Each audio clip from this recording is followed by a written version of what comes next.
We are going to take a closer look now at a term used to describe our friends in Newfoundland and Labrador, commonly referred to as Newfies. Is this word an ethnic slur? A study out of McMaster University asks if this should be considered an offensive term. James Baker is a sociologist at McMaster University and author of the study. He's also a native Newfoundlander. He joins me now from Hamilton. Good morning. Welcome to our program. Thank you for having me. So what are the origins of this term? Well, from what I can gather, the origin for the term Newfie came from a work by the late Newfoundland folklorist Peter Navies, who looked at and traced it back to Joseph Smallwood, former Premier Joseph Smallwood's radio program, the Barrelman, where in recounting an American narrative, the term was used. Anecdotal reports, however, place also its usage with Americans during the Second World War, who were upset at Newfoundlanders who had quit when they were building the Newfoundland, when they were building the American base at Argentia. And so they ended up likening Newfoundlanders to the derogatory term for African Americans by suggesting they were lazy and useless.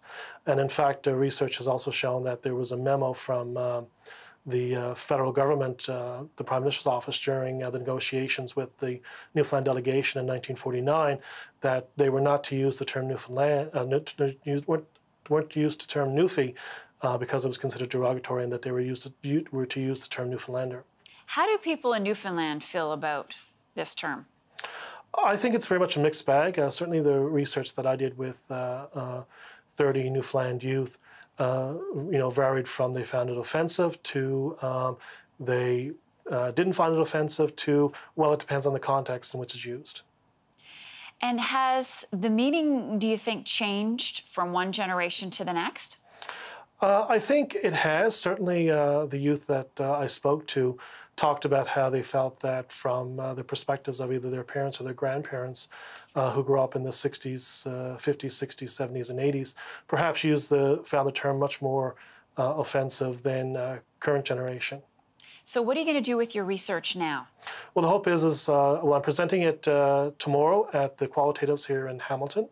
And hopefully the end game, of course, is to get it published as an academic article. And do you think at some point in the future, James, no one will use that term? It will become taboo? I hope so. Yeah.